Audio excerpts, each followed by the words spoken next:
Hi, thanks for joining me for this week's quick business tip. This week, I want to talk to you about something that feels a little less strategic and a little more spiritual. Today, I want to talk to you about timing, specifically the frustration and heartbreak when it feels like the timing is just off. So I'm sure we've all been there. You know the feeling. You pitch a client that you know is perfect for you. You're super excited. You can already see the partnership. You've already worked through things in your head. You know that you are going to make a difference in their lives and in their business. And they come back to you and they say no because they're going with someone else. So maybe you try to launch a project and every tech problem that could possibly happen conspires against you and it feels like a complete failure. Or you're looking to hire a new employee, a VA, someone to help you out, and you've interviewed a few people, and the person that you absolutely love has taken another job by the time you get back to them. Now, in those moments, it can feel like failure. It can feel like the universe is conspiring against you. And a lot of people will think, why is this so hard?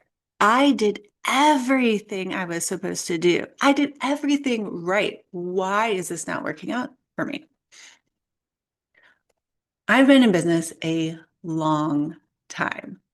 And because I've been in business a long time, I know that usually we are able to look back at those moments. It might be 5 months or 5 years later, and we don't see it as failure. We don't see it as disaster. A lot of times we are thanking God that it didn't work out the way we wanted it to. So today I want to share with you a personal story from my holiday break that reminded me of this truth. Sometimes a closed door isn't failure. It isn't rejection. It's simply making space for something that's even better. So walk back with me a few weeks. It's December. Now, many of you know that I absolutely love fostering puppies. It's something that me and my boyfriend are passionate about. And as we were getting closer to the holidays, we didn't have plans with our families. We weren't going out of town. We were going to have a very quiet Christmas break. And I thought it would be the perfect time to get a foster puppy. I had everything pictured in my head. It would be Christmas. It would be quiet. It would be cozy. There would be a cute puppy just to keep it from being boring. It was perfect, exactly the way I pictured it. So I checked out the rescue that we love helping out when we're looking to foster, and they had a mini Aussie puppy who needed some medical attention. She needed some eye drops 3 times a day. And I know that that's a lot, especially going into the holidays. So I thought this would be perfect. She'd be smart. She was cute. She was little. We could teach her tricks. Like it would be a blast. Plus, who else is going to want to put eye drops in a puppy dog over Christmas? When I reached out to the rescue, someone else had already fostered her. Now, this was about 10 days before Christmas. And to be honest, I was disappointed. I was really disappointed. I was kind of totally bummed because I felt like I had missed out. I had my heart set on this mini Aussie, partially because I knew she would be a safe bet. She sheds. She's a little fluff ball. Not excited to have a shedding dog in my house, but to have a shedding dog in my house for 3 weeks, that I can deal with. And as it always does, even though I was disappointed, time moved on. So the day after Christmas, I happened to poke around on the rescue again, and they had a whole group of puppies. who needed homes while they were waiting to have an EKG done on their hearts. Everybody in this group had heart murmurs. And I saw the cutest puppy I've ever seen. She was a Shiba Inu. And if you don't know what they are, please Google it. They look like little baby foxes, just without the giant fluffy tail. Now, again, we kind of have always had a loose understanding that we don't want a long-haired, fluffy, furry, shedding dog in our house as our forever dog. Foster dogs are one thing, but forever dogs, like, no bueno, right? And Shiba Inus have what they call an undercoat. So twice a year, she loses all of the fur that's like in her undercoat, like major, major shedding, both in the fall and the spring. So I'm thinking, great dog to foster. We weren't looking for a forever dog, so I didn't want to foster somebody who felt like a good fit for us for forever. So I thought the Shiba Inu was perfect. Now, she didn't fit my original plan, but she did fit this current plan. Like, okay, missed out on the first one. Here's another one. Now, the other thing that's pretty amazing is that had I been fostering the mini Aussie that I thought I wanted to foster so badly, I wouldn't have an opening to foster this new Shiba Inu. And about 3 weeks into fostering the Shiba Inu, who we named Zoe, we decided that she was just magical. Really, from the moment she walked into our house, she was fun, well behaved, never had an accident, fit into our rhythm better than we would have predicted. And we fell in love. Last Friday, we made it official. We adopted Zoe. She's ours forever. And as I was thinking about it, I realized that if I had gotten the Aussie, I would have never been able to foster Zoe. And if I'd never met her and spent those 3 weeks with her as a foster, we would have never even considered adopting her. And that would have left a hole in our lives that we didn't even know was there. So the disappointment of that first no with the mini Aussie was the only thing that allowed the space for the ultimate yes, that was fostering and then adopting Zoe. So why did I tell you this long story about my adorable new puppy on a business podcast? Because I see my clients doing the exact same thing with their business. We hang on to our plans so tightly. We have these white knuckle clenched fists. We decide, I need this client by the end of the month. I need this vendor to work out. I need this employee to come on and do this work for me. I need to hit this revenue goal by this time. And when our plans don't work out the way that we want them to, a lot of times we spiral, we panic, we feel like we're failing. Maybe we slip into a little bit of a disappointment or a depression.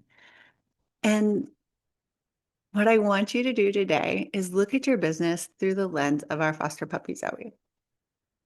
Think about the last time that you lost a big client. Maybe you felt devastated. Maybe you lost some sleep over it. And then 2 months later, a bigger, better, quite honestly, kinder client came along.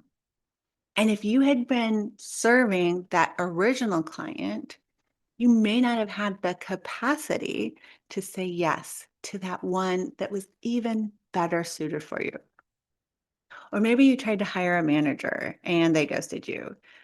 But then 3 weeks later, you met a person that ended up changing your entire company culture for the better. Vacancy is not a bad thing when it comes to business. because you cannot fill a room that's already full up.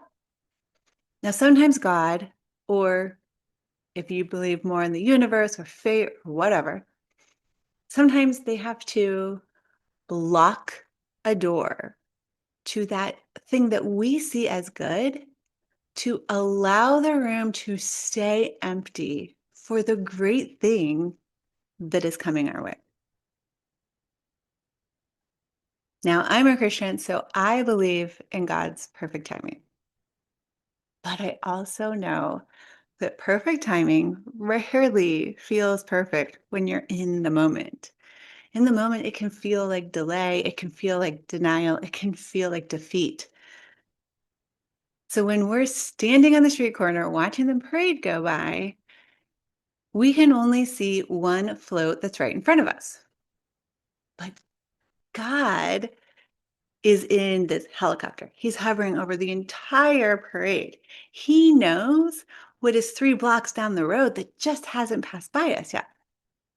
He knew that that first puppy, while she might have brought us some joy, he knew that if we were fostering that puppy, we wouldn't be able to foster Zoe. And even though the rescue didn't know about Zoe, nobody knew that Zoe was going to need a foster home. God knew. And so he kept me from making what would have been a fine decision, but not the best decision. And he allowed me to have the space in our home to foster Zoe. So, what I want you to do is when you are feeling blocked in your business, whether it's a contract that feels like it's never going to get signed, or a launch that just isn't working out the way you planned, a partnership that feels like it's disintegrating, what if instead of fighting it, you just learn to lean in and to trust it? What if you took a moment to pause and say, okay, this isn't how I saw this working out. This isn't what I had planned. But maybe this no, this closed door is protecting me from a nightmare that I don't know is coming. Maybe this delay is giving me time to fix something that would have been a complete failure to my launch. Maybe this vacancy is just allowing space for something I don't even know is coming. Because business is hard enough without us trying to force open doors that are meant to stay closed. So, my challenge for you this week is for you to just loosen up your grip a little. If you are pushing and pushing and pushing, and whatever it is that you're pushing for isn't working, take a step back and see if there is a Zoe somewhere in your business. That unexpected option, the one that might break some of your rules, like her shedding, which is going to come in the spring, probably sooner than we realize. But even though it's unexpected, it's something that fits your soul and fits your business. Trust that the perfect timing for you and your business and your life is going to work out for you. That timing is never working against you. Because Zoe is over here curled up on the corner of my desk right now. And I couldn't be happier that the first plan that I had failed. And I hope that you are able to look back at a recent struggle or even a long past struggle and say, thank goodness that I didn't get what I wanted at that time. So until next week, keep leading with integrity, trusting in God's timing, and keep your heart open for unexpected blessings. I'm Jennifer Swineford with Limitless Impact Agency.